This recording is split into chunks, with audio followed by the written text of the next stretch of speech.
Now you're back up. Hi, mother love. How are you? Hi, Carl. Hey, and it's Carl. Nice to see The you. Jack. Everybody here. Yeah, we're still But waiting yeah, so for Boris and the Tommy. last the last GARcast is the last published GARcast a year ago then? Has there Yes. been one since? Yeah. I see, so we have two waiting on the back burner. One is the Stephen Moffat yelling one, and the other one is That one. the Jakukara. Yeah, so Okay, that is completely open. based on the YouTube uploads, we've still got it still says 11 months. So we're within a year. It's fine. Yeah, When was this published? 29th of January. Yeah, we've got plenty of time. okay, good. We are we're every 11 months, not every year. That's good. We will take that. We'll take that. Yeah, so we have two on the back burner, which I have not edited because goodness To be fair, me, that Moffat cast was so long. We yeah, talked so long, and there's like, I think I remember like listening through and thinking, "There's no way we can cut this down by like very much." We just kind of talk solidly. yeah, I think it's just 3 hours of screaming. Yeah, because we talked about like we talked about Sherlock, we talked about Doctor Who, and we talked about Dracula, and we did that for about like an hour each, with Yes, all of the tangents and stuff. as it And it usually was already happens.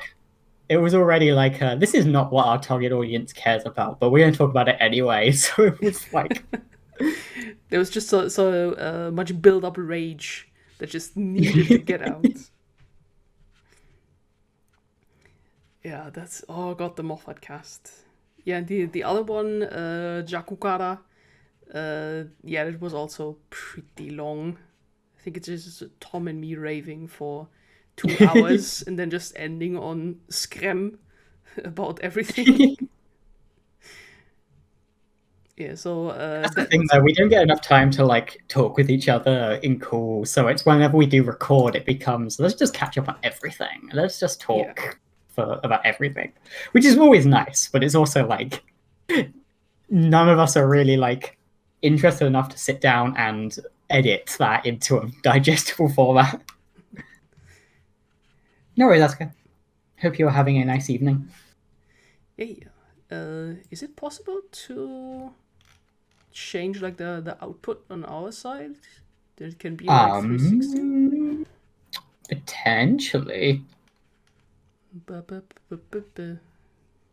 Now, if I only knew I how mean, this realistically, works. Asuka could put it to auto, Ah, okay. but wait, there's only one option. Yeah. I don't know actually, unless like there are built-in Twitch things that'll fix that. That's yeah. Hopefully, your internet will survive long enough. Good luck on your internet for that one.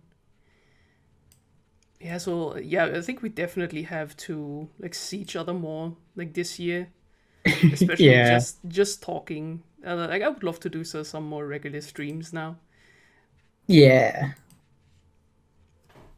especially because I think last year the 2022 was just a lot that happened for me professionally that Hmm. I can. Of course, I don't want to talk about that too much, but it's like I work in Yeah. Yeah. kind of media event stuff now. So that Yeah. means I have to do like over hours a lot regularly. Yeah. Uh, It's demanding that industry. It's yeah, because like, hey, when you do like a funny event, then it's like, okay, I will not go home before midnight because you're just there to give people a good time, and it makes me happy because it makes people smile, and we get like great feedback. We like, always give out like apps and feedback sheets, and I will get to read it like, oh, we love that and we love this, and like, oh, that's nice. And at least I get paid all my over hours. I have like an old school, what's it called, like a punch hole card yeah. that just punches the time onto the sheet. So it's like, okay, I get like nicely paid and everything, but my free time is suffering like on last year. Not that I'm complaining, but yeah, I just Mhm. noticed in my nice little Excel sheet that I made for like what kind of media I consumed this year. Like after, I would say October, no, maybe even August, it just gets emptier and emptier. It's just like a few things like per Yeah. month. But then again, you got like super into Disco Elysium, so like you've had Mm-hmm. something that has been like really important and taken up a lot of your time in media, which is always nice. Like, Oh, absolutely! Don't even get me started on that, because that's just took over my brain and decided to just stay there and not even live there rent free. Like it just bought the whole apartment. It just resides there now. But it's perfect brainworms. It's absolutely lovely, and I'm happy to have a new fandom to sit inside. No, that is great. I would love to talk. I will talk about that in the video game segment of 2022. yeah. Like, did you have anything like a super standout media this year? Where I say like, ah, this kind of defines the year, or this is something that stayed with me for a long time. I mean, it's been a lot of fighting games. Like that's Ooh. been the thing.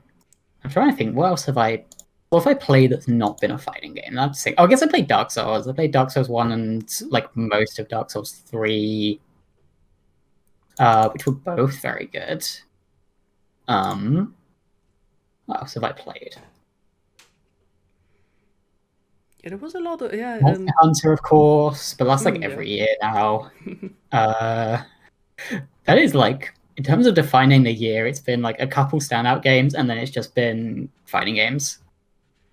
Yeah, so I see all the posts that you do, especially about like Guilty Gear and Yeah. all the others, like massive Faust postings happening that I'm very happy about. Because I kind of tried Guilty Gear Strive a little bit for myself, even got myself like an arcade stick. But like after just a few sessions and like playing with friends, I just noticed this is super time extensive. Like Oh yeah.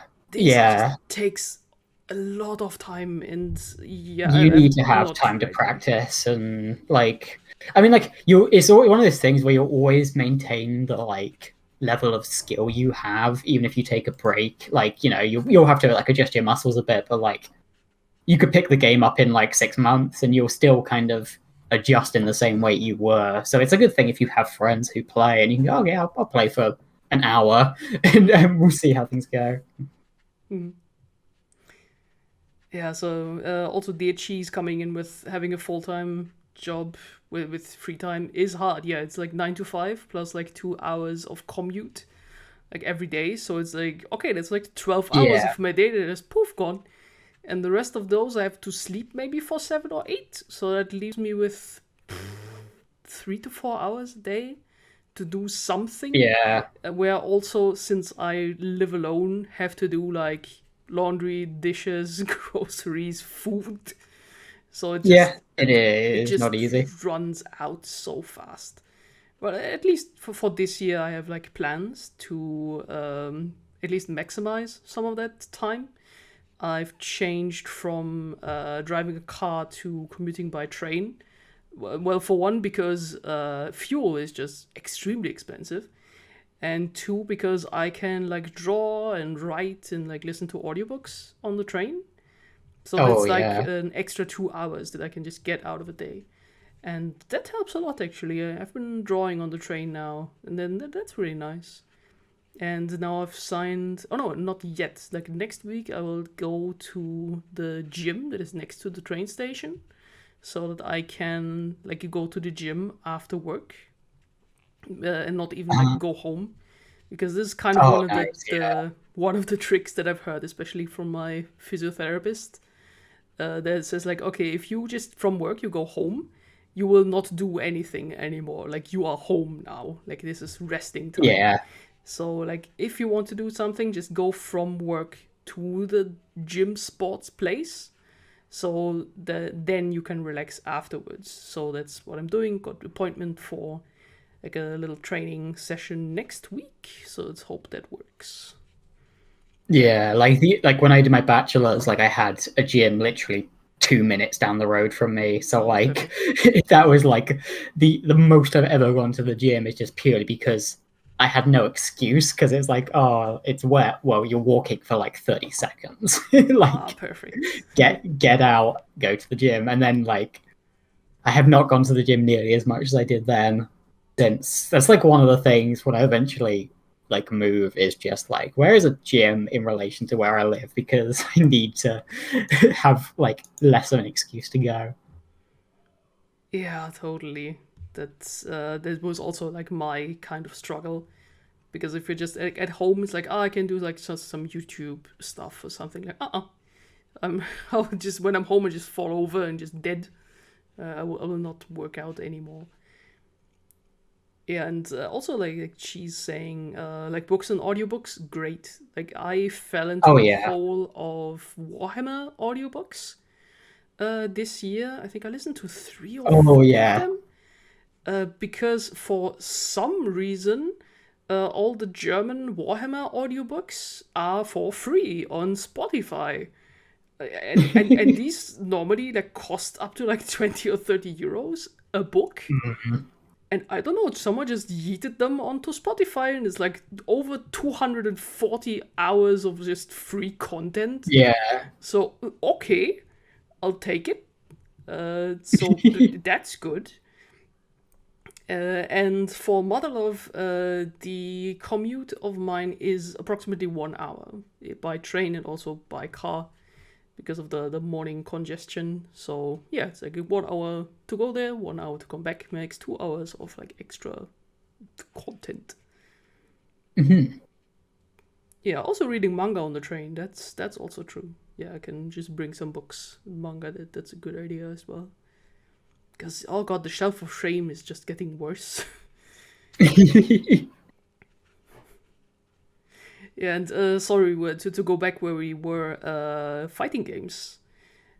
Yeah, Yeah. so my poor arcade stick is just standing next to my PC, like slowly collecting dust, and Oh no. I'm so sorry, my dear stick. Well, you've got it, so like not going anywhere. Yeah, that's true. I'm thinking, is the Darkstalkers like re-release out yet already? The from the Capcom collection, yes. Ah, okay, Um, because that one was, I think, one that I was maybe interested in mhm. because Dark Dark. Souls is cool. Oh, okay, yeah, because like the aesthetic of it appeals to me a lot, Yeah.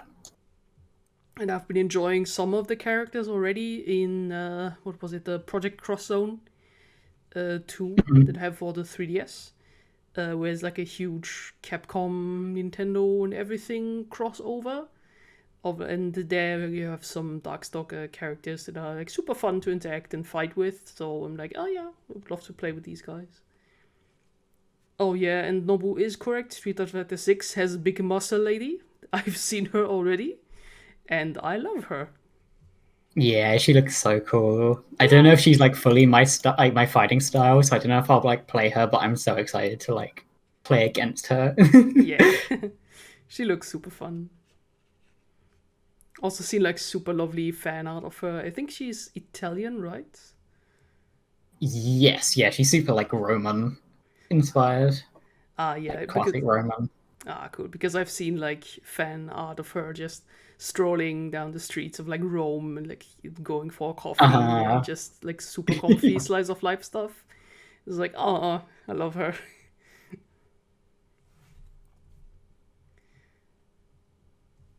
For you, is there anything you aim for in fighting games? I don't know how it works in like Guilty Gear. I think there was like different ranks or so. Yeah, Guilty Gear has like Guilty Gear's got the tower. I'm not a big fan of the tower. I don't think it is a very good ranking system.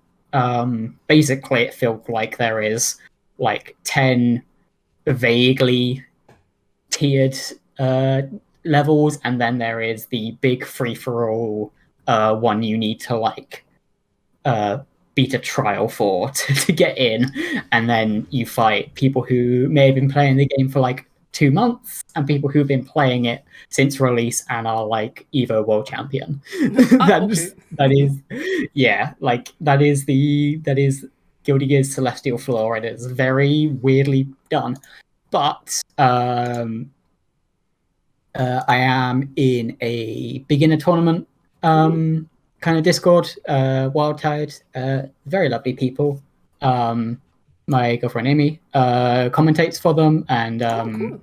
occasionally participates. She she won the beginners tournament like a year ago or so, which was really cool. And the people there are really nice, and I've started competing.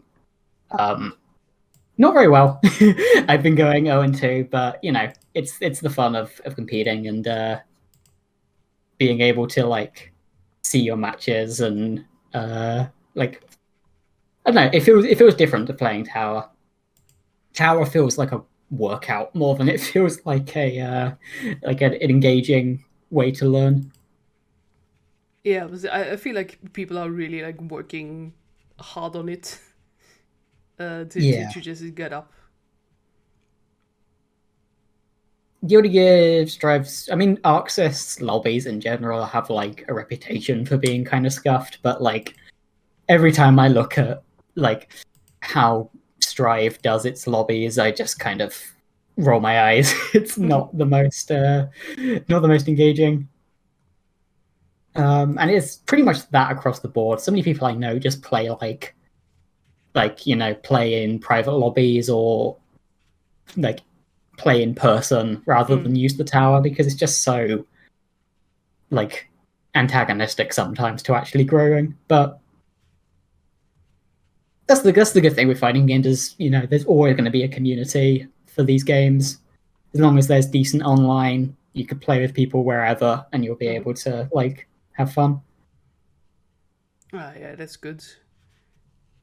Okay, I also just changed the chat box now, so now like messages should stay up, like not go away.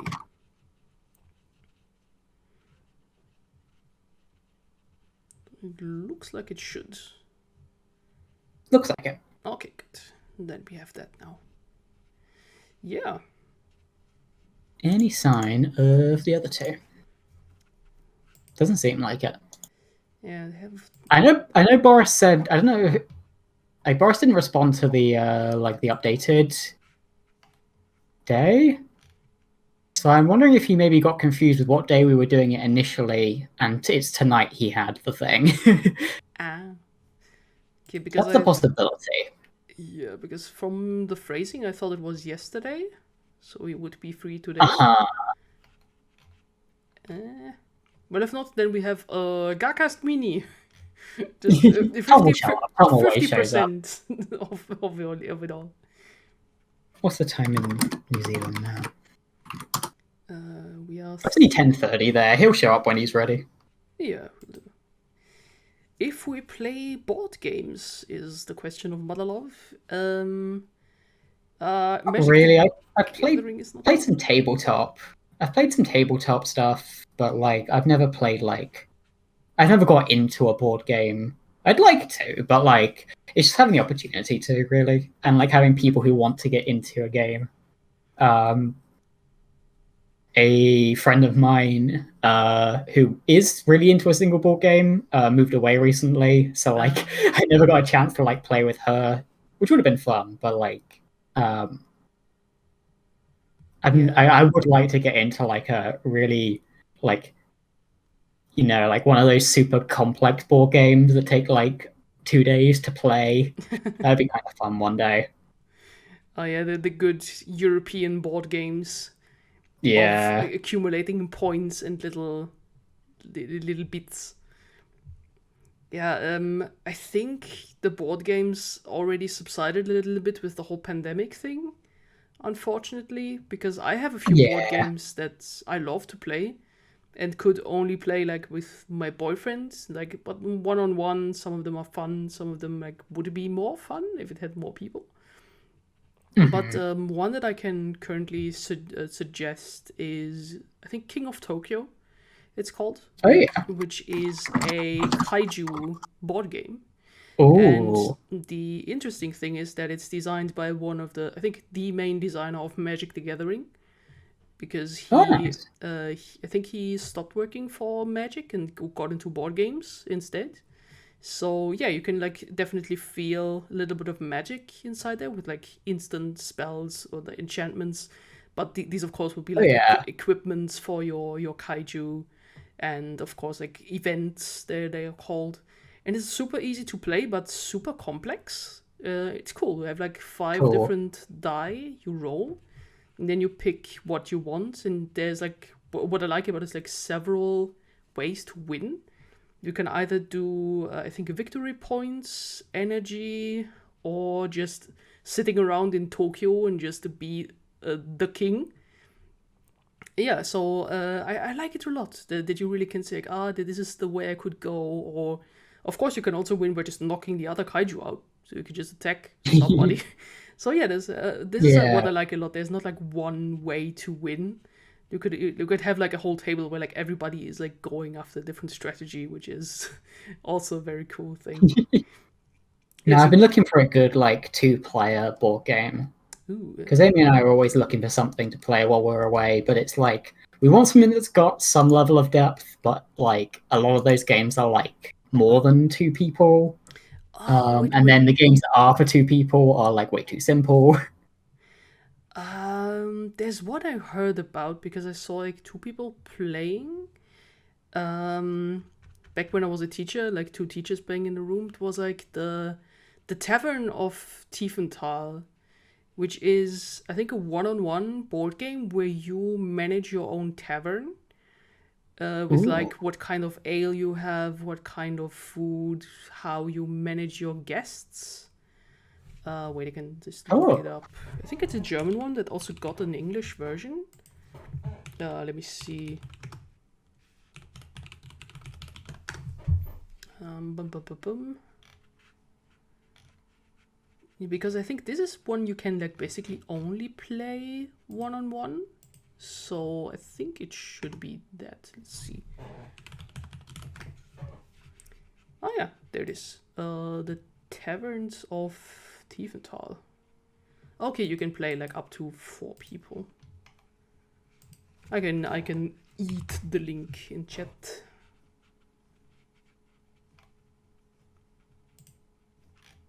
Oh wait, I'm not registered here. To open different window.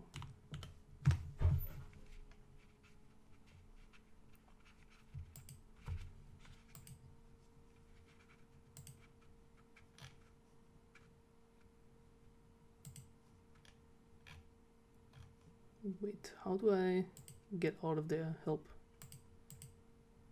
Oh no. I opened some kind of window. Okay, there we go. Best board game, of course, is chess. That is true. That's a like a peak one-on-one game. That's true. Yeah, so there do be the link. Nice. Because that one I heard about is apparently very cool.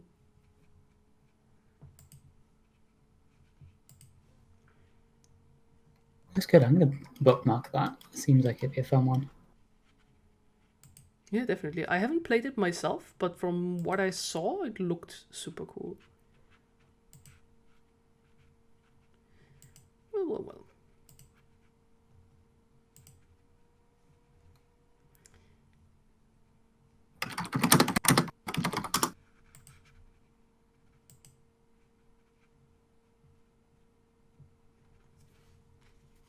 Like what we... Oh, you've been learning chess recently, says Nobu. That's cool. Because I think chess is just one of just such a daunting game to learn for me. But like super Uh-huh. fascinating how much stuff you can do in it. Yeah. Wasn't there also like this year this kind of chess controversy in 2022 of like somebody cheating The in live chess? the butt plug. Oh yeah, with Weird the thing. vibrating butt stuff. Yeah, the butt plug chairs. What a mad year that was.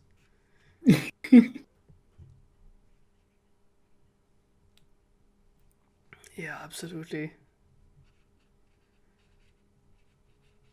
Huh.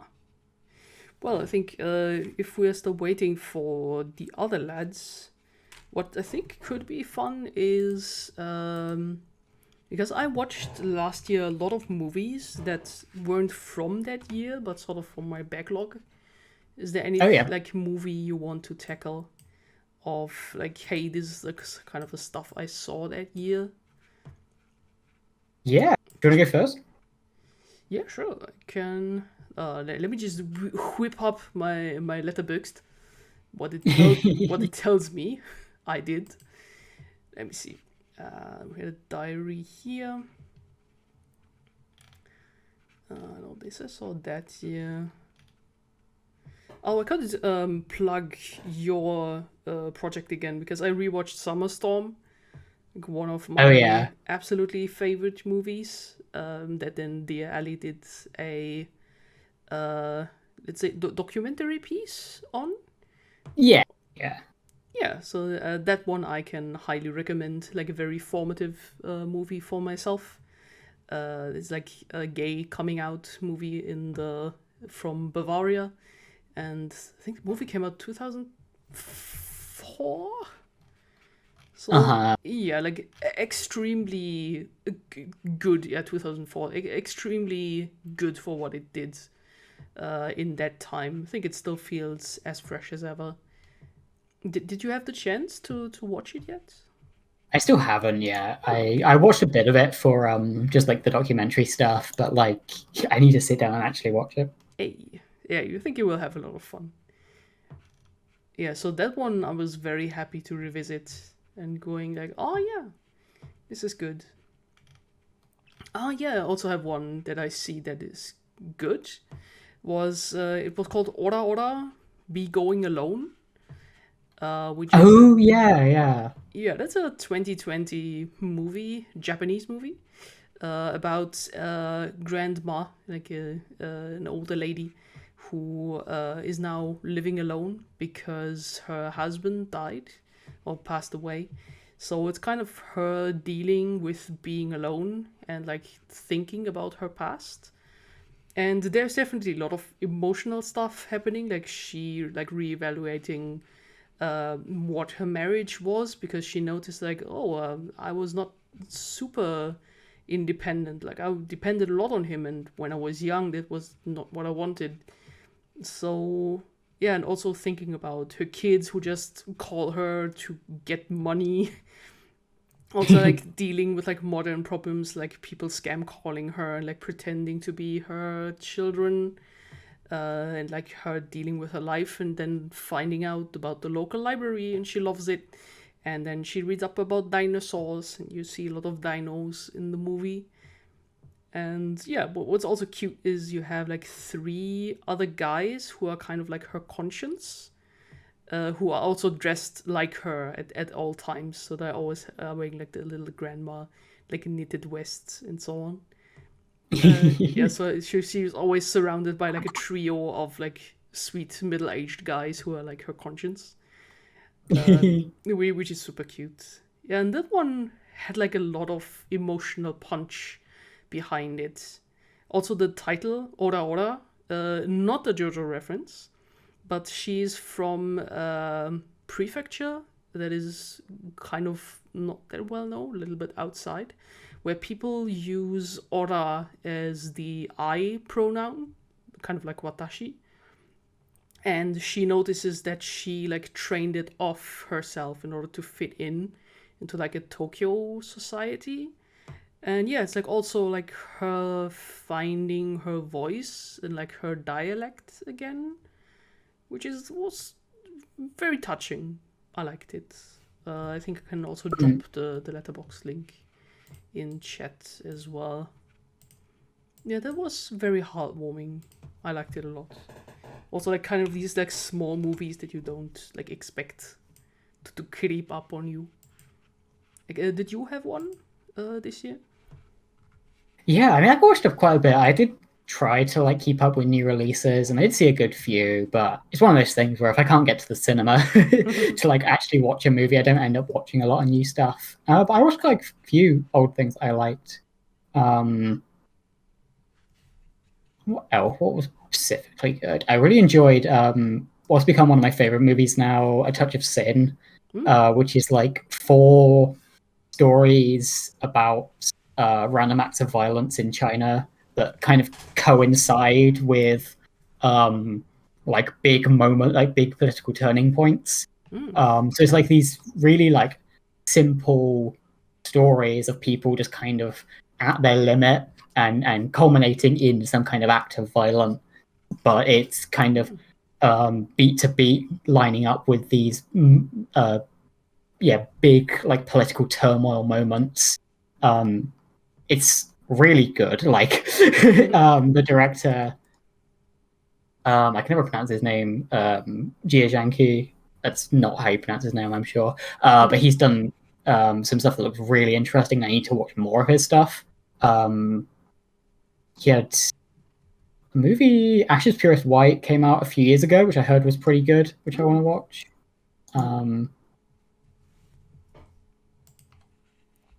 But yeah, that was a really, really good movie. What else was really good? I saw a lot of stuff for the first time that I like ticking stuff off. Like I watched RoboCop for the first time last year. I watched The Matrix for the first time. Hey, Matrix. Both like super cool. Watched like In Bruges finally, which was, I'm really glad I did see that. Oh yeah, that's a good one. One of those movies where like some movies I put off for ages because I know I'm going to like them. Some movies I put them off because I'm like, oh, what if I don't like this? I'm really glad I did like In Bruges because it's such a good movie. It was nice seeing that and then seeing Banshees of Inisherin towards the end of the year. Mark McDonagh's new movie with Colin Farrell and Brendan Gleeson, because it was just nice seeing those two in a film opposite each other again. Very different movie, but I definitely recommend Banshees if you haven't seen it yet. I think it takes a little bit of time to release in Germany. I think it's not out yet. That makes sense, yeah. I think it's announced for I think late January or February, or at least I haven't seen it around yet. But yeah, that seems to happen sometimes. Yeah, but I look super forward to that one. Okay, it's already next week. Good. Nice. One of the kind of sort of surprises I found last year was Rehearsals for Retirement, which is a short film that was made in GTA San Andreas in 2007. So like kind of incredible to think of, like a movie that is made using the camera in GTA before like, you know, like Let's Playing and things were a thing, and like before, or like in these early stages of like, you know, using video games to make like narrative and stuff. It's just such a fascinating piece of transformative, like you know, like as an experimental art film created in Grand Theft Auto. It's just really it was like mesmerizing, and I got really into Phil Solomon, who's the director, who did another film in I think he made a film in GTA 4 as well, which is a much longer film. Like in 2008 as well. Like he did like a 50-minute movie in GTA 4, yeah, like set to can't remember, I think it's set to like a poem or something. But it's crazy. And he also did another one in I want to say Skyrim. I'm not sure if it is Skyrim. Yeah, Skyrim, which is cool. Just like kind of these scenic outdoor shots of Skyrim set to a James Joyce poem. It's really nice. Oh, that sounds great. I like it. It's like I've been really interested in like, you know, like early internet stuff last year, like from like goofy turn of the century like horror stuff, and like sci-fi stuff that uses the internet and just stuff that was like actually using the internet to make things. It's really cool. Also, yeah, Nobu, that is it is quite similar to your Final Fantasy movie. Oh yeah. I think I haven't seen that yet. I think you can shoot me a link if you haven't already. I would love to see it. See if I can find it. One divisive one that I finally saw was Guns Akimbo with Daniel Radcliffe. Oh yeah. Apparently, it looks like it's a super love it or hate it movie. Also, because I think the director went off on social media about it, but I hadn't heard anything about that. Well, anyway, it's Kiwi action cinema. And it's super fun. It's absolutely bonkers. It's like Daniel Radcliffe. He says he only plays movies that he wants to because he doesn't have to do anything for money anymore.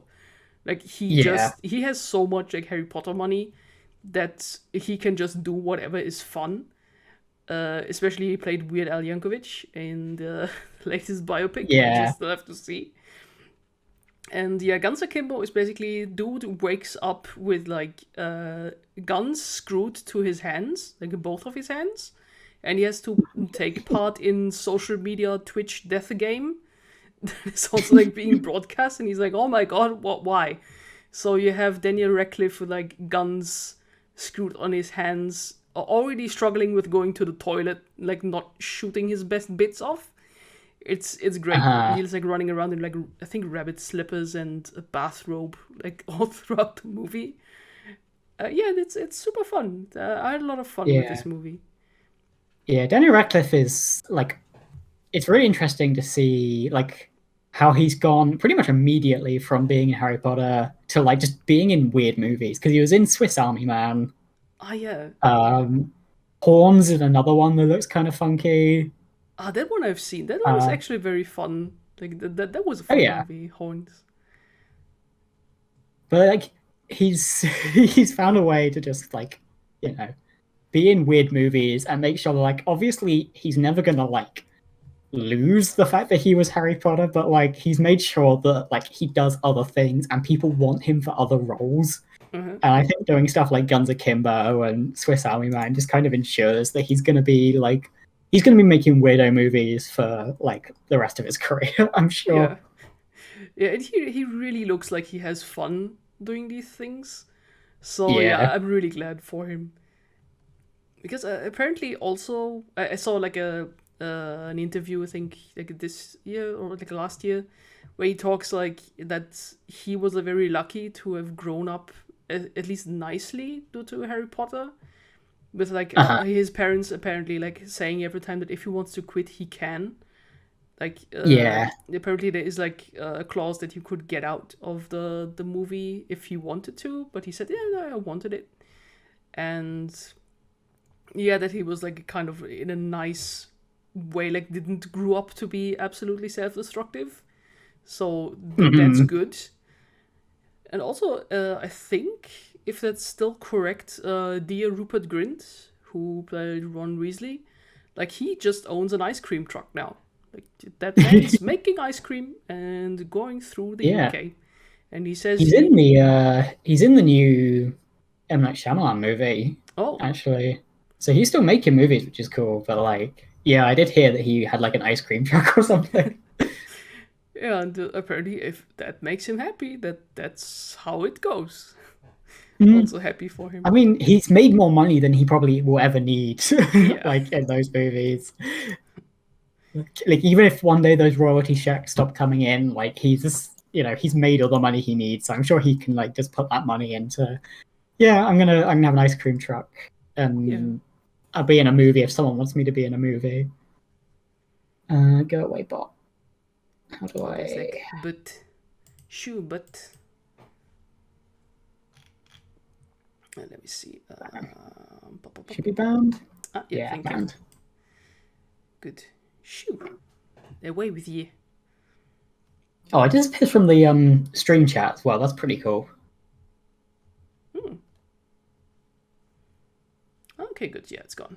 So it doesn't leave a big like link and stuff in the chat on the video, which is cool. Good. Like, shh, away. Let me think.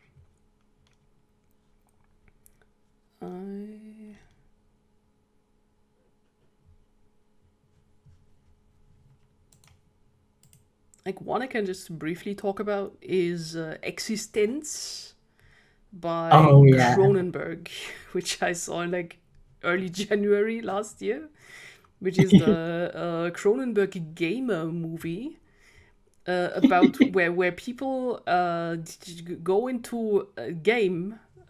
So it's basically a temporary isekai. You get sucked into a game, and if you die in the game, you die for real.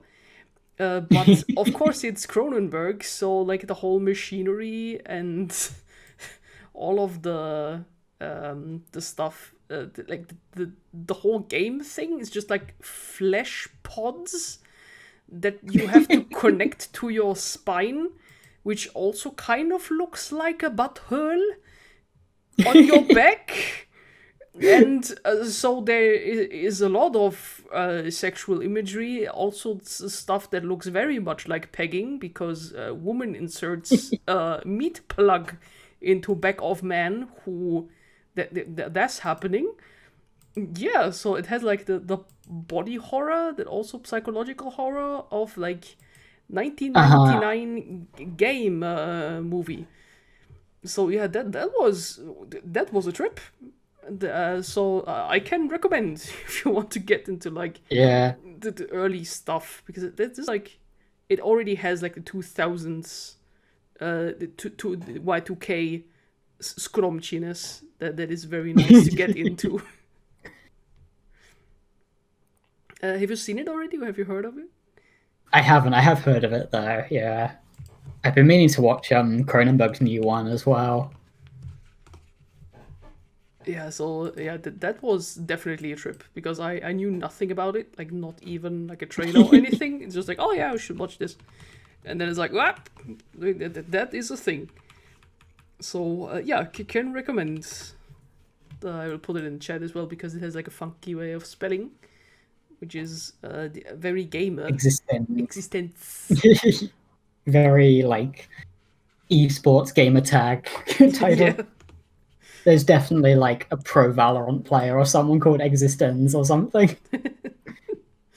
It was very funny at the Game Awards, because the Game Awards have all of those like esports of the year like yeah. awards, Mm-hmm. and then you just see like all of these like names that are just random like adjectives and nouns just pop up in the chat. Is like it's the same for like fighting games. Like there's a pro like the two of the big Tekken players. There's one called Knee, Mm-hmm. and there's one called Book.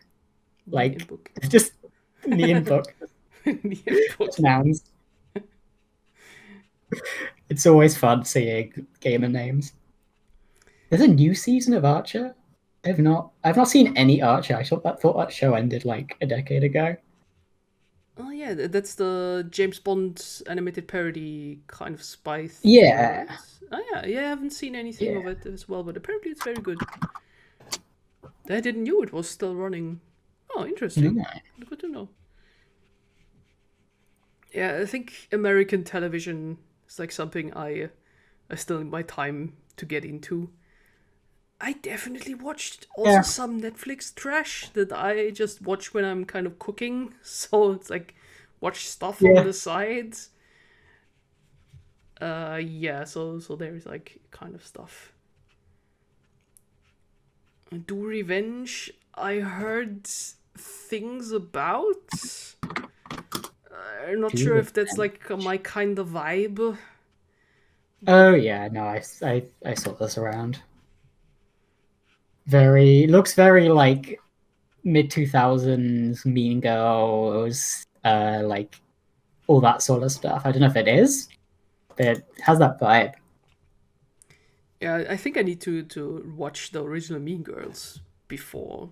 I think this is kind of a genre that has like not been on my radar. I have no idea if I can say Mean Girls has aged well. People like Mean Girls a lot, but I don't know if it's aged very well at all. Yeah. It's so if you do see it, prepare yourself for it potentially be like gross.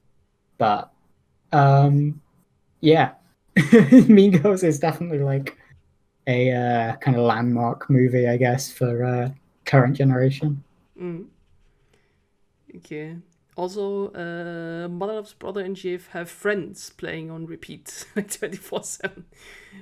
Yeah, the Friends hurl is something I've never experienced. I think it just ran Yeah, somewhere on German television, but I'd never watched it, so I have absolutely no emotional connection to it. But yeah, apparently yeah, it's doing very well on streaming. Like people love to watch it. like that and The American Office just kind of Yeah. passed me by, and I've never got the like obsession with it.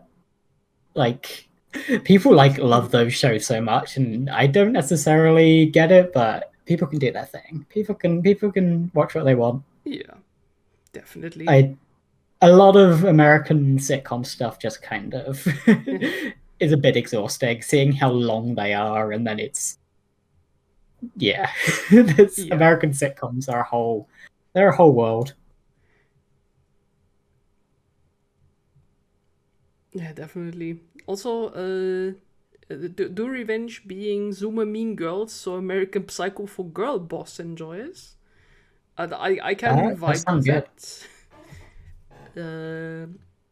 Yeah, no, American Psycho watched last year. That was on our last I still need to see review. American Psycho. I should do that. Oh yeah, that's definitely there's a lot going on in that movie, and I have no clue how people look at him and like go, ah yeah, that's definitely that's the Sigma male. one that I want to see. And also we have Boris who has arrived. Hello. Hello, hello. Hello. He is here. Sort of. Hey, how are you? I've been half dead the entire day. I fucked my sleep schedule up again, and Oh no. Oh no. I took what I thought was a nap. Oh, I have learned to never trust naps, and I will put on an alarm clock for every single nap that I take, even if it's just 20 minutes I play. Just alarm clock goes on. Yeah, I don't do them usually anymore, but it's like it was involuntary. I guess I just passed out at some point. Yeah. Oh no. Okay, yeah, we were just talking about movies that we have seen that were not from that year, but have seen this year and have ended up at American Psycho again. It all comes back to American Psycho. Yeah, The Sigma grind set. yep. The most memed movie in existence.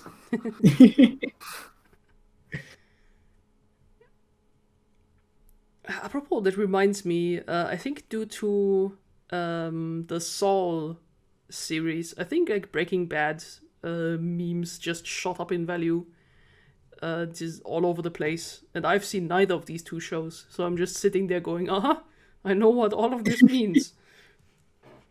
I mean, like, yeah. I mean, I guess that's a good tangent into me talking about Breaking Bad because I finished the show Ooh, nice. like last month. But like, You did it yeah, pretty speedy too. I did. I got like it was like the only thing I watched for a while. Like it was interesting seeing like a show that hasn't really left like the cultural internet zeitgeist since it finished airing. The fact that I didn't actually get spoiled on very much at all. It was very refreshing to watch it ultimately. I was sure that like some of the memes would have been like key plot points and stuff, and they kind of are, but like there's no context for it. And like it's kind of similar to the Patrick Bateman where like people have like an image of Walter White that just isn't what he is in the show. Like he's an absolute dumbass in the show. And that changes like the context of every like viral moment with him because it's all always like couched in like, yeah, he made like a dozen stupid mistakes in the last like 2 episodes leading up to this. Are you saying that Walter White collapsing to his knees did not spoil you on anything? I mean, I kind of guessed what that was, but like, I still didn't. I didn't even know the full context for it. I only know he throws a pizza on a roof. He does throw a pizza on a roof. I forget about that. The pizza shows up later as well. Oh my god, it was the pizza all along. Pizza They just was like they just left there's it on like the roof. there's like whole chunks of that show where they don't cook meth. It's kind of crazy. There's whole bits where like they kind of fuck themselves over to the point where they can't cook meth, and then they're either cooking it like so much that it's like a background thing, and then they stop cooking meth for a long time. Just It's like casually on the motivation, side. motivational meth cooking like montage. Yeah, Just boys but being Eleanor, boys. I said before, but I think you'd probably enjoy like Saul as a character. He's like there's definitely some Eleanor coding in like suit wearing loser man trying to like Oh, trying perfect. to like make his way through. Like I don't think Walt is necessarily a character you'd vibe with, but like Saul definitely. I think Saul and Mike are both characters you would enjoy interacting. Oh, hell yeah. I think I It's like saw... live action Arataka Reagan. Ah, perfect. Yeah, I saw your tweet about him, and you said that he's basically like a real life Lupin character. So Oh yeah. yeah, that sold me on him already. Yeah, he could totally show up alongside like Zenigata and it would work.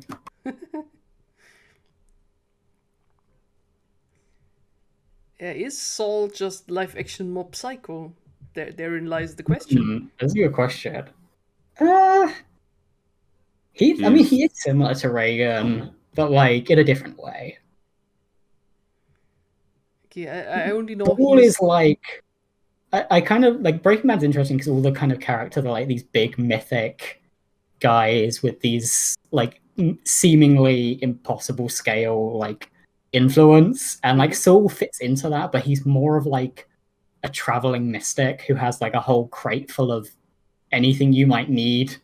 But he's also like a loser who is like barely making it through. But he has like, he can get you a guy who knows a guy who can like, he can help you launder money with, I don't know, what would they have in medieval Europe that you'd launder money with? So Your he would is... you horse need to stables? launder money in medieval Europe? It's like It's a good question, would you? So he's really the Swiss Army man. Ah, cool. Yeah, I think this I can maybe tackle like this year, maybe. Yeah, let's see. Because yeah, I see it all around me, especially people going mad over Better Call Saul.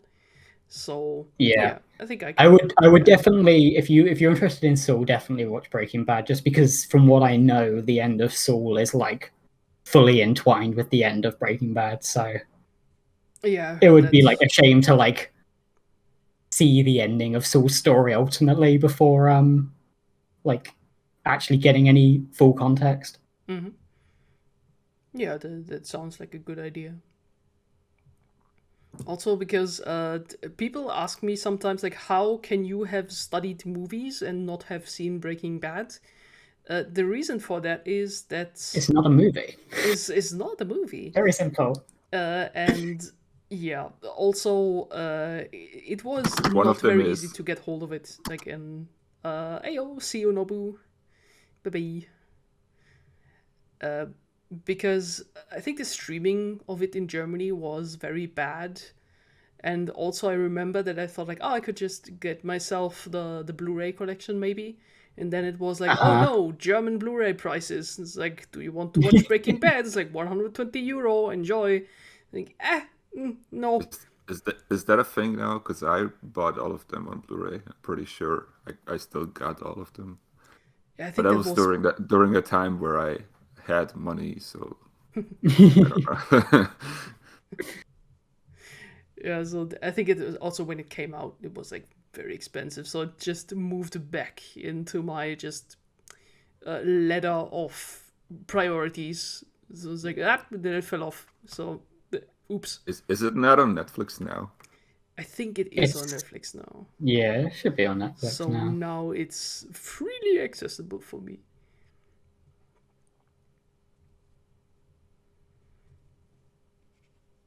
That reminds me, I should finish Legend of the Galactic Heroes. Oh god.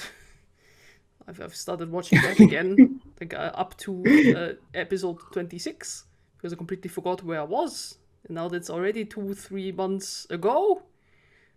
Ah! This is how it happens with long series. It just...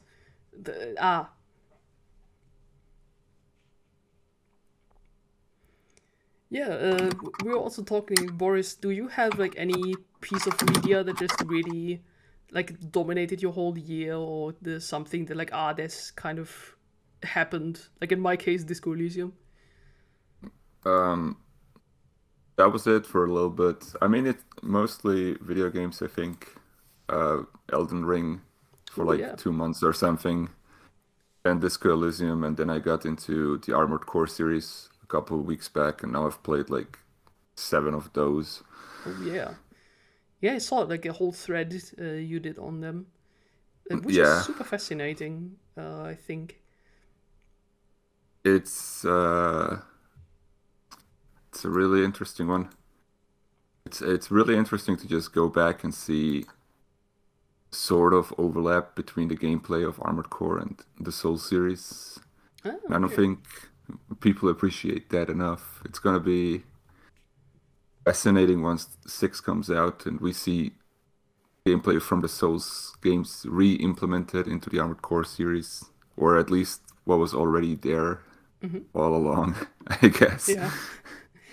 I think, when was the last one? It's like over 10 years, right? Yeah, it's been on hiatus or whatever you want to call it for a decade.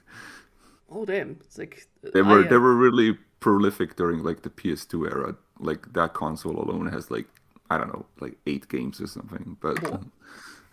Yeah, I was lucky to have snagged Armored Core 2, and have undusted my PS2 that I found in my wardrobe. So I want to tackle that very soon. oh yeah, I'm definitely playing it totally legit. I purchased them all for reasonable second-hand market prices. Yeah, especially the Armored Core 4, which has now shot up in price and is like 300 euros for used copy.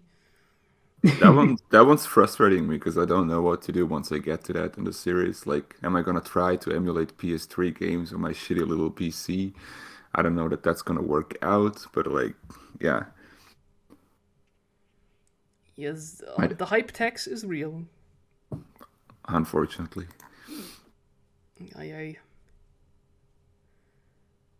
I mean, it's also like on FromSoft and Bandai Namco to like announce a new game and then just do nothing to bring any of the old ones to anything modern. Yeah. That would have been just so logical to like build hype by just re-releasing all the old stuff. What I more? mean, even just like 1 or 2 of them. Just one breadcrumb, please. One of them. Like anything. What if Armored Core 5 would have made sense, right? Like a sort of reinvigorated online, like going to be happening. I see you, cheese. Yeah, I mean, I don't know what the deal is with Armored Core 5. All I've heard is that it's like weirdly multiplayer focused, and I just when I hear that about any game, I just tune out. I don't play games with other people. We are for the single player only. Yeah. But yeah, that series has been dominating my life for the past couple of weeks. Been taking breaks to play some racing games and whatnot. Currently playing the very first God of War again. Oh yeah. And then I'm gonna get Sex right back to QTE Armored game. Core. Sex QTE game. It's been a staple in every single one of them until it became too immature for the series, I guess. Ah, fucked up. Doesn't fit with Angry Dad Simulator anymore. Sad Dad and Boy. I've still not played that one. I played all the old ones back in the day. I just cannot muster up the interest in the new games. I don't want to fucking watch Kratos be introspective and raise a son. That's the horse shit. He's supposed to fuck shit up. He's the worst man to ever live. Yeah, I thought his character is angry. That's all he is. That's Yeah. it. He's angry and now he is lamenting his anger. That's they just added an extra thing. He has son. I thought like the first like I only played the first God of War, like the new one. And it's a fine game. It just kind of drags and it feels kind of empty. There are whole Yeah. sections of the game you can't access, and then there's some cool like bosses once you beat the story. But at that point it's like I'm kind of done with this game. I'm gonna put it down. Maybe I'll come back to those bosses. Yeah, it's like also the fact that the new games are just like 50 hours long now. I don't get that Yeah. either.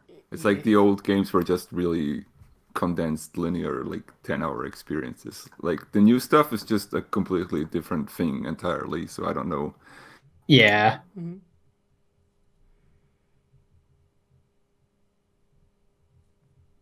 Yeah, I am on my local GameStop on the waiting list for PS5. And Oh, yeah. recently they always call me when they have like something coming in. But it's always like, yeah, you can have like a PS5, but it is like a bundle with God of War. Also, it's like it's like 650 euros. So like, maybe I'll wait. Yes, you can keep me on the list, but just give it to someone else in the meantime. You know. Yeah, I Yeah. don't, that's how I got mine as well. It was bundled with like Ratchet and Clank, and we just sold that like the next day to like GameStop, so it didn't really matter. Or like it was someone on like some secondhand market. I just got that money back basically. But that was like before they raised the price for the PS5 that's not available, that you can't buy anyway, but it's more expensive now. So yeah. Yeah. How much did you get yours for? I think it was like 550 or whatever, and then okay. when we sold the game, it basically amounted to 500. And I also sold the PS4 then, because I guess I didn't need it anymore. Ah, yeah, that makes sense. Oh yeah, hi Amy. Hey, Amy. Oh yes, Wildtide tonight. Who's winning in Wildtide, Amy? Is there a gold lowest player winning? That's what I care about. Yep. Actually, if there's a Faust Okay. player winning, I also care.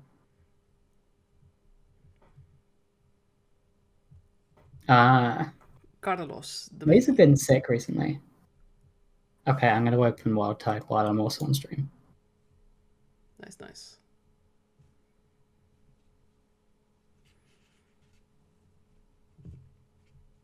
Oh, it's JTT. Cool. Anyway, back to this. Yeah. So PS5 not happening on my side because I also have like a gigantic shelf of shame on a few GameCube games that I bought, and also some PS3 games that I still haven't played. Like nice. most namely like the Metal Gear Solid collection that has been standing there for 10 years probably. And I got There's just a point in your life where you have to just let go of the backlog. Yeah. You just gotta give up. Like, You gotta I make a new recently backlog. realized that my fucking basically, I realized that my Animalist account is probably like a decade old at this point. It's like some of this stuff I've been saying to myself that I will watch any time now for like 10 years. So that's just clearly not happening that way. So whatever. Yeah. Yeah, life is too short and we're gonna focus on the fun stuff. So, I snagged myself Resident Evil 4 for GameCube.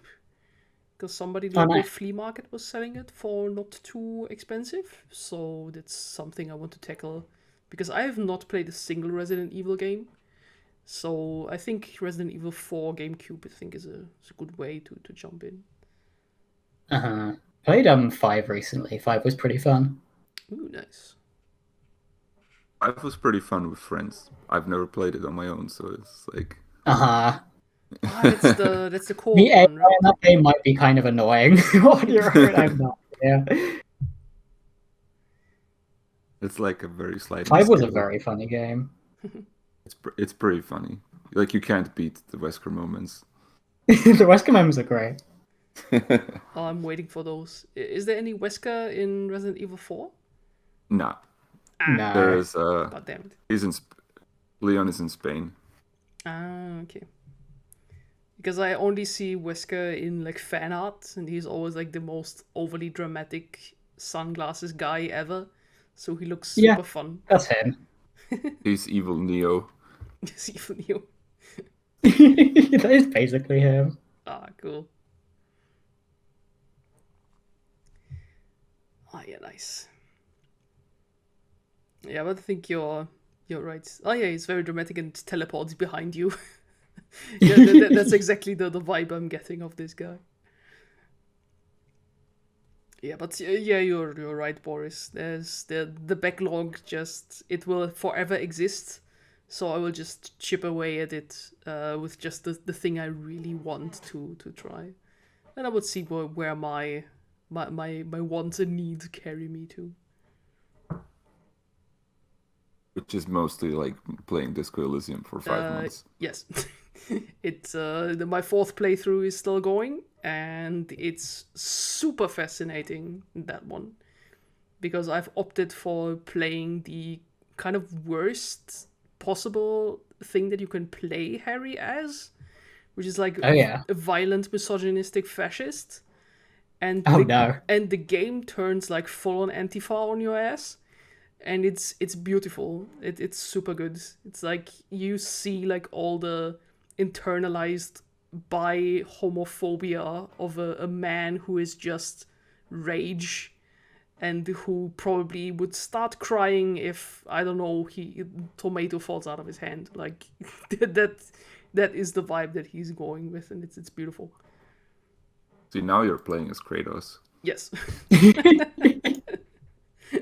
Disco Elysium should be improved by giving Harry akimbo axes so that he can hack away at the evil demons.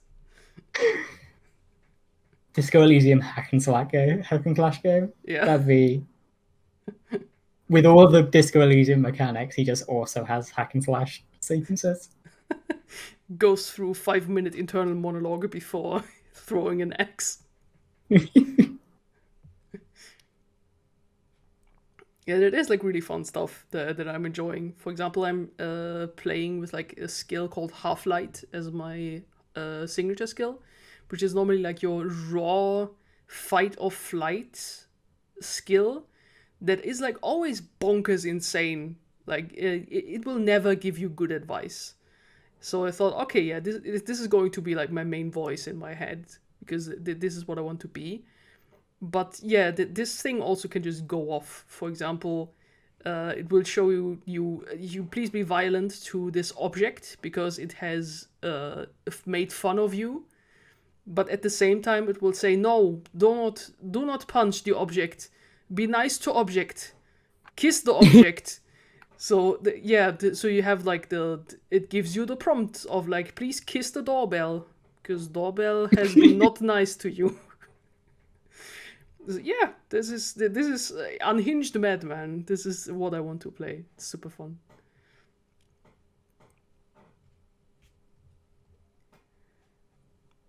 Yeah, I definitely need to get to Disco Elysium. How long is like one sort of playthrough of Disco Elysium? I would say at a comfy pace, 25 to 30 hours. Gotcha. Or how much would you say, Boris? I think I checked that at some point. It might have been a little longer for me, but yeah. And plus, I guess the replay value. Mm-hmm. I mean, treat it more like reading a book than playing a video game. Yeah. Yeah, also, even if you don't like reading, it's super good in I how it certainly presents to don't. them. Yeah. Yeah, there's a It's really good ma- talk by the main designer, Kurwitz, who talks like how do you make reading palpable to people? Because everybody reads Yeah. like, on their phone like every day, but when people say like books, I don't like them. So yeah, like make it snippet based and like short bursts of literature, and kind of have them behave like Twitter, where like skills interact with each other like a tweet thread. And yeah, it reads fantastically. Like it has the snappiness that is great. But do you want to play Twitter as your gameplay? This is your brain on Now, Twitter. now I've made it sound really unappealing. Oh no. Yeah, so I think you will like it. Also, Yeah. you will fall for Kim Kitsuragi. That is basically like a law of this game. Like, everybody loves him. Like easily one of the best, if not the best, like partner NPC I've ever seen in a game.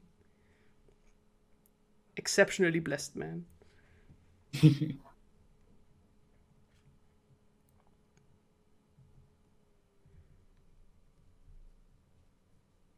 Yeah, we also had talked about like movies we saw this year or we saw last year that weren't necessarily from that year. Do you have one, Boris, that you liked, A singular one.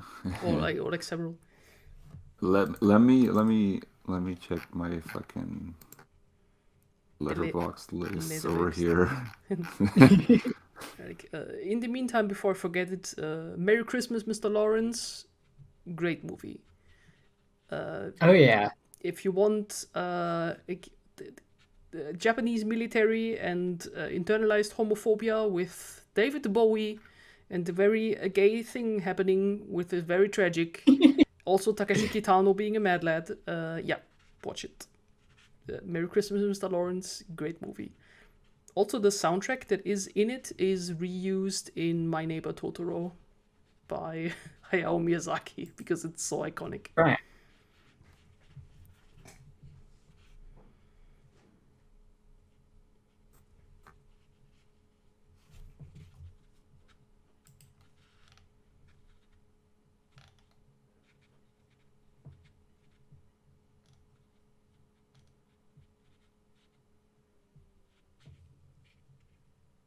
Oh, and I finally watched the first Jackass movie, so that also is now checked. Oh hell yeah. Hell yeah, that's Kino. Yes. I That really was am one of excited to those see this cars. year.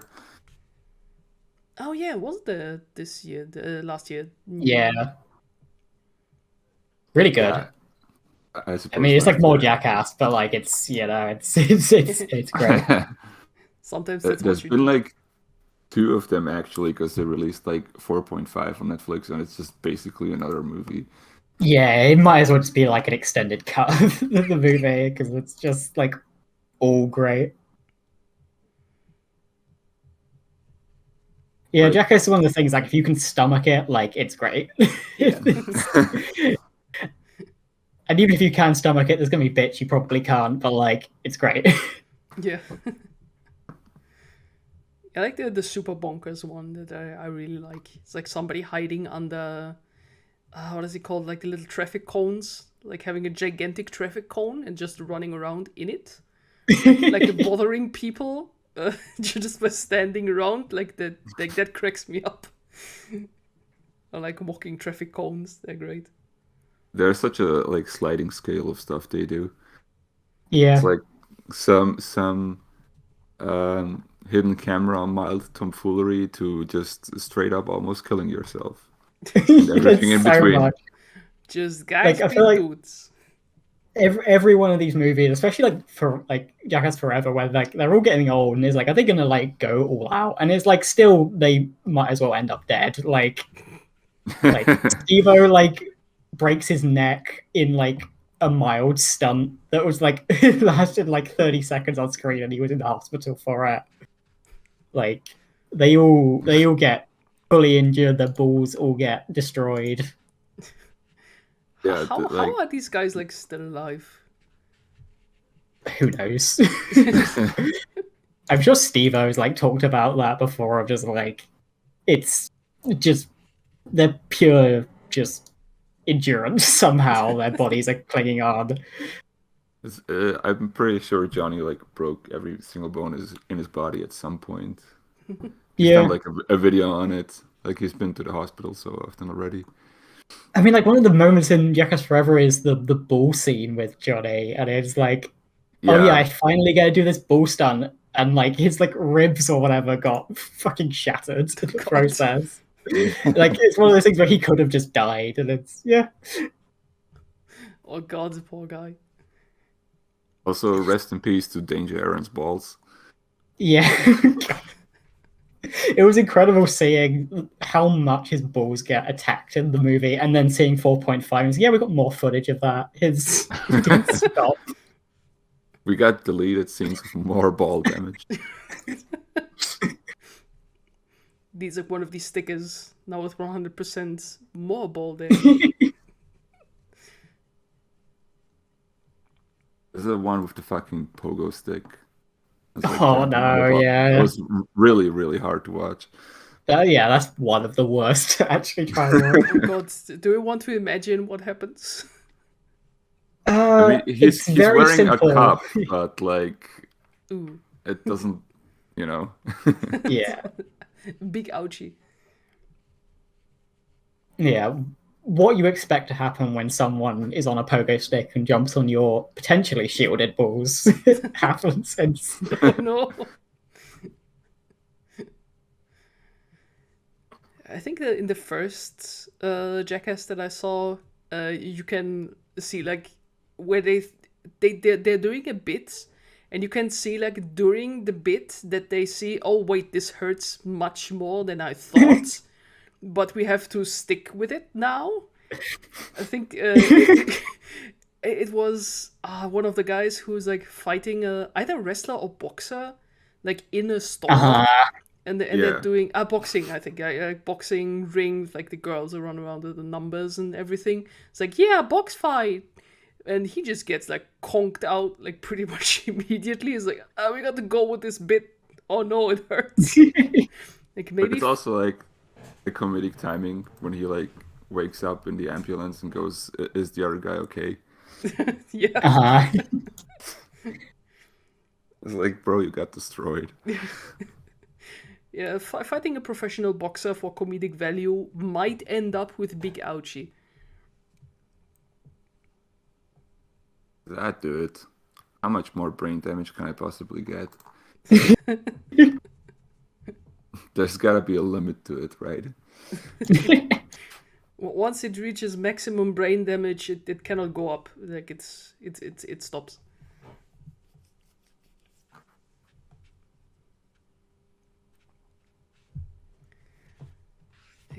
Yeah. Did you find a movie from last year? I'm looking at like Junkhead because I put that one in my favorites on on fucking Letterboxd, and it's like I don't know what year to assign this movie to because it says 2017, but it's also like just been doing like festival circuit for like years now. Yeah. And it's not available on anything other. I think it just has like a Blu-ray release in France, I guess. Of course, the French have it. Of course, that's how it do be. You can, however, find it on Nia, which is how I watched it. It has like hard-coded subs, but you know. But yeah, that one is like just been on my radar for forever since I saw like the first movie, because this is like technically a sequel, but it just includes like the first movie. The first one is a short that's like 20 minutes long, and they just put like that one in here, and then also the sequel, and then also expanded scenes for the first movie. So it's just the ultimate version of it so far. They also want to do more sequels, which I'm excited to watch when I'm 80. But you know how it is with like fucking stop motion movies, and it's mostly one guy doing it. So it's like Well, yeah, look at Mad God from last year. Yeah. It's like 2 movies that came out that were both like one guy doing stop motion for years on his like passion project thing. They're both like this sort of, I don't even know, like grotesque kind of sci-fi horror whatever thing. I want to say like Yeah. Junkhead is a little more lighthearted, and there is some like comedic stuff in there, and it has dialogue, even though it's like gibberish, but it's like translated in the subs. But yeah, it's just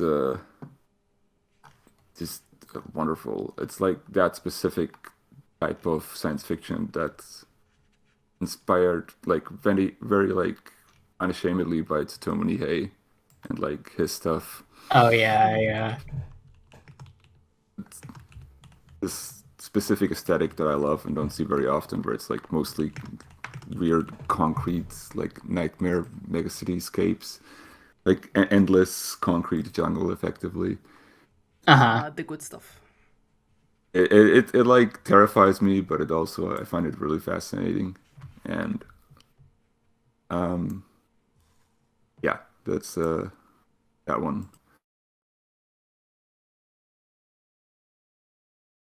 It's just a constant balance between like lighthearted and just terrifying in this movie. So I would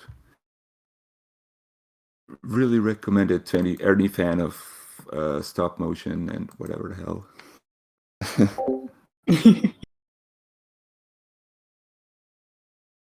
Like if you saw Mad God, I guess that one's the bigger profile one out of the 2. Then you're bound to love Junkhead as well. They've got to put it on streaming or something so people can watch it. Yeah, I'm not sure what the plan is. Yeah. Like if you want to watch it, you can. If they ever release a Blu-ray with a language that I understand, I'll buy it. But for the time being, this is what it is.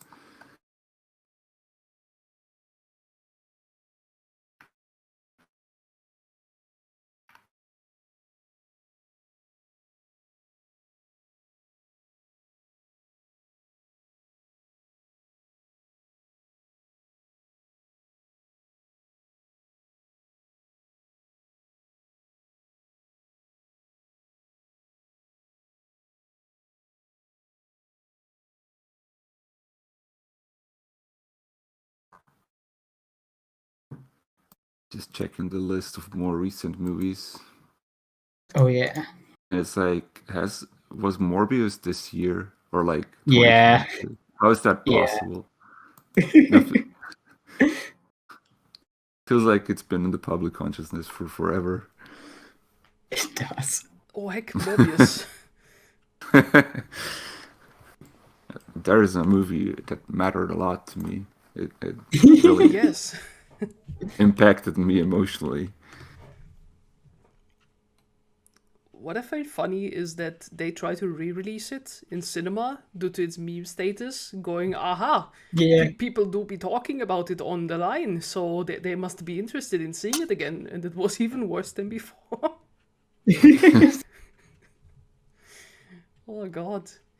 I've only seen snippets of it, like especially like the Matt Smith have sex scene. That's like all I've seen.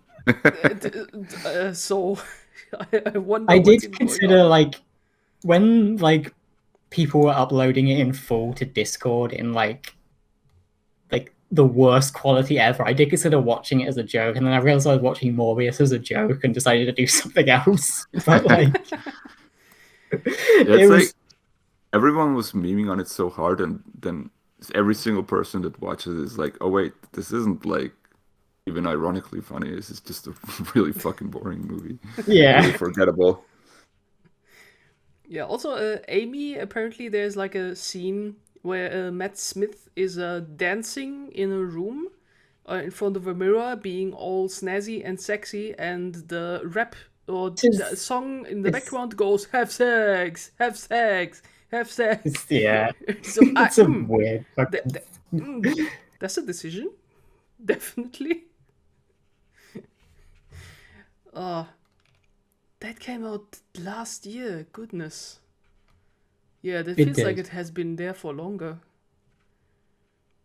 It's like a movie that teleported here from like 2004 or whatever. So it's, Yep. Yeah. It's like boop.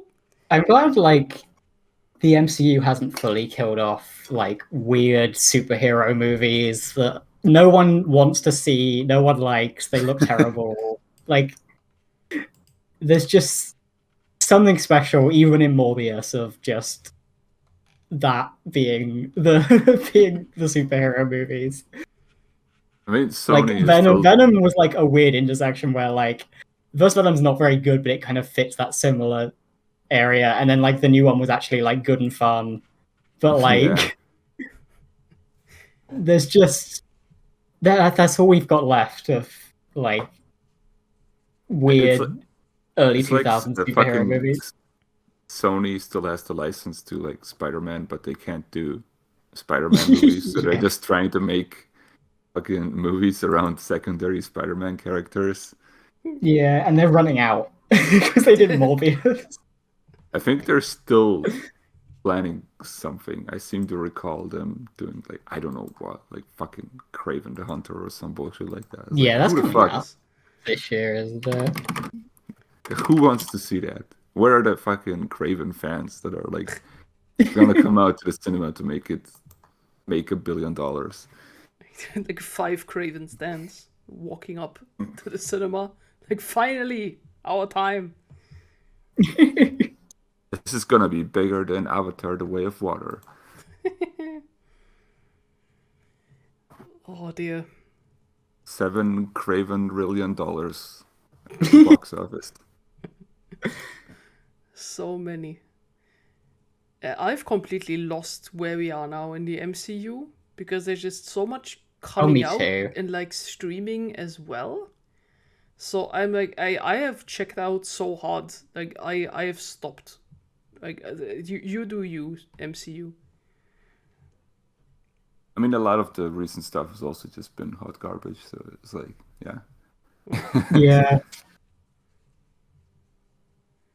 I'm gonna watch whatever the next Guardians of the Galaxy movie is, because those are like the consistently best Yeah. movies in the MCU, and I think at this point even I checked out, and I used to like this stuff.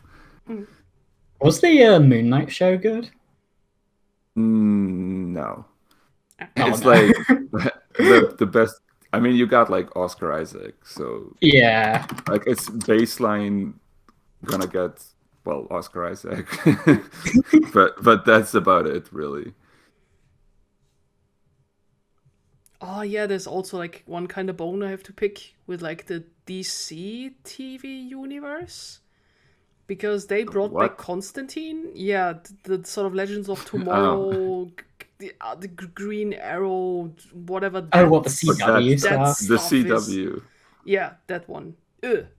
Yeah, that one resurrected Constantine for I think the 4th season of Legend of Tomorrow, and also gave him like a proper like gay love interest and everything. So we finally have a bisexual king going off.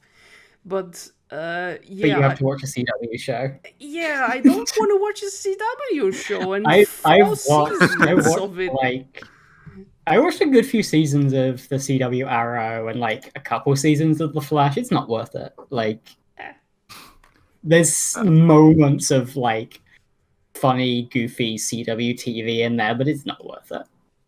It's And not it's worth it CW for the writing, scene so I yeah. where Yeah. where Obama gets killed by a gorilla.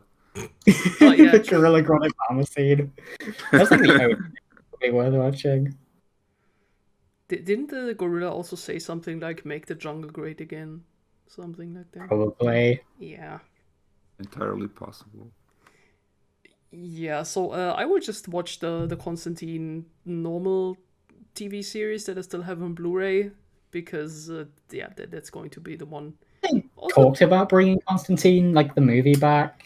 Hasn't there been, yeah. like, or is that just like people ask Keanu to if he wants to be Constantine again? I thought that it would probably come back, but like Keanu Constantine is a different kind of Constantine. It's not the like pub drinking Yeah. scouse. They should do that movie and then have Keanu get railed by a shark man for 40 minutes. Yeah. Yeah, this is something I really enjoyed. Like the animated DC movies are actually super fun. Yeah, And- those are generally pretty decent. Yeah, so I watched the Constantine movie and the Justice League Dark ones where he appears, and there's like also like genuine Sakuga moments in those. So yeah, these I can like actually enjoy. Also, yeah, Constantine is together with Sharkman. And that's his ex, by the way. Sorry, like he points that out. How do you deal with this like weird serrated shark cock? Like they have those scales. He has magic. I'm sure he's fine. Yeah, he's an alcoholic wizard. You can make it work.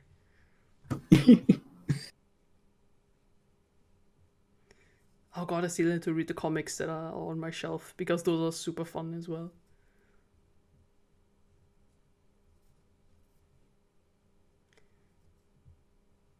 Huh. Oh, the question is, do we keep this as kind of episode 25.5? Or like do a different one for when the Tomo arrives? I mean, Tom might show up in like 5 minutes or so. I'm sure Tom won't mind if we go ahead and upload this, is the thing. This is like the Jackass 4.5. Yeah. Yeah, because we just talked about stuff from that year, but not like released that year. I mean, the year's been kind of a haze. I don't remember anything, so whatever. Also that. Did I watch movies? Did movies come out? Who the fuck knows? It's impossible to find out. It's just Fugazi. It's like I saw Avatar: The Way of Water, and now I believe in the vision. Big Jim is gonna save cinema. Ooh. That's all I remember.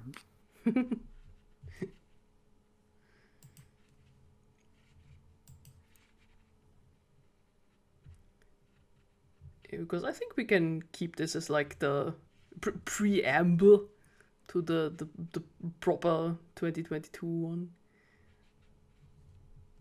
Do it again at some point and just Yeah. like check when Tom's around, and Yeah. even if we're not all there again, we can just kind of fill in the gaps and upload it as a thing.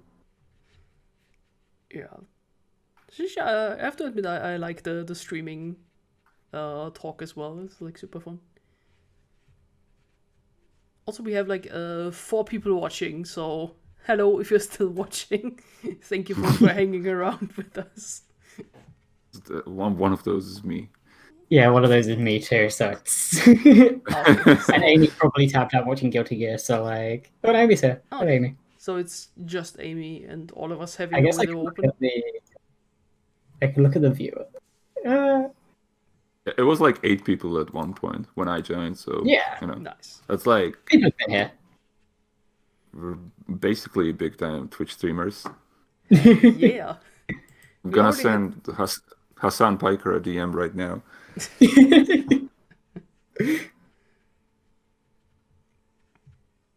Do you think you'll get back to Dark Souls this year, Eleanor? I'm thinking I would like to, but the problem is I have probably unlearned everything from last time still. So not sure how that will work. But You got to the gargoyles, right? I'd say the gargoyles are pretty good just to learn the game again. Yeah. So like, once you get past the gargoyles, you can explore more and get past things. I think so, yeah. Also, I have the VTuber avatar now, so that one I can just yeet in there, and hope something happens with it. Yeah, and also like maybe just a few like little fun games. Like I found Snake Pass, which is like kind of you play Noodly Snake and it's really fun and jank. It's beautiful. You got like Ali played all of the Dark Souls games in the meantime, so you can just fucking carry you. Yeah. Absolutely. Oh yeah, totally. Is it possible to play like co-op?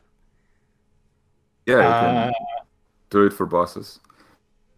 Ah. Yeah, I guess it depends how it works across, like, because I got it on PS4, so I guess it depends if online is cross-platform. Oh I yeah, don't I, know. I thought you were doing it on PC. No, I was going to, but then it didn't accept my PS4 controller, so I thought, well, I might as well get it on PS4. Ah.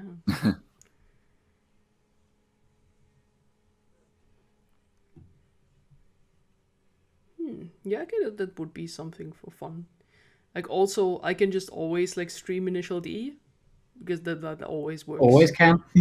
Always works. Because that is super fun. Which Initial D is it you've been playing? 8 Infinity, it's called. But you need like you totally need like an arcade emulator or something. I don't know. Oh, that's alright. You bought an arcade machine from Japan. Yes. Had it installed. Just hooked it up to the PC with like a big cable and like thump, and now it works. Just like opened OBS on the arcade machine.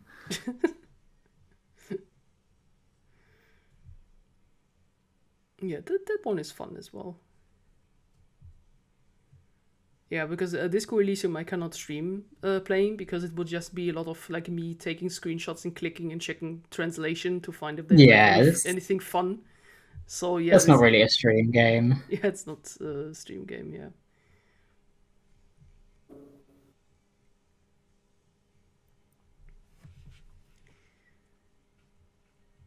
Yeah. So do we call it a day for today?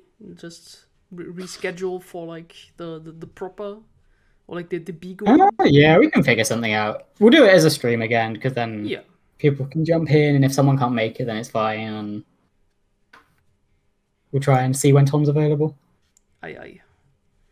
Yeah, because I already have like all of my nice little cue cards of like the stuff that I have seen this year and watched and listened to. So I'm very excited to talk about that.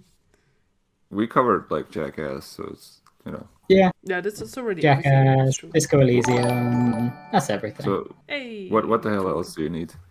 Yeah, that's true. Yeah, it's already everything we need. There is a zombie on the screen. Yeah. It's like Amy is following us now. Yeah, so I would say we upload this to YouTube as a vid, and then wait for the next stream. Like I'm still free on every weekend. Yeah, let's plan it once Tom is like around, and then we can, because he is so far like his time zone is so different, and like he's obviously so busy with work generally. So like we'll find out when he's available, and then we can figure out what would work for the rest of us. Yeah, absolutely. Tom lives on a different planet. He might as well. He colonized space. But suck on that, Elon Musk. Yeah. Great. Yeah, so then thank you to everyone for listening to this here little episode. And we will see each other around. Come to our Discord. Write us some comments, subscribe, like us. Or however you want. We are here and we're gonna have a good time. Gaming. Yes. Gaming. Gamer.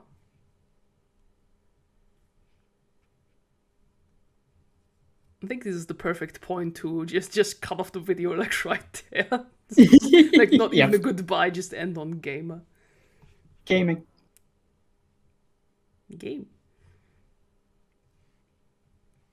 Alright, then I would say have a good one and we'll see each other around then. Bye bye. Bye bye.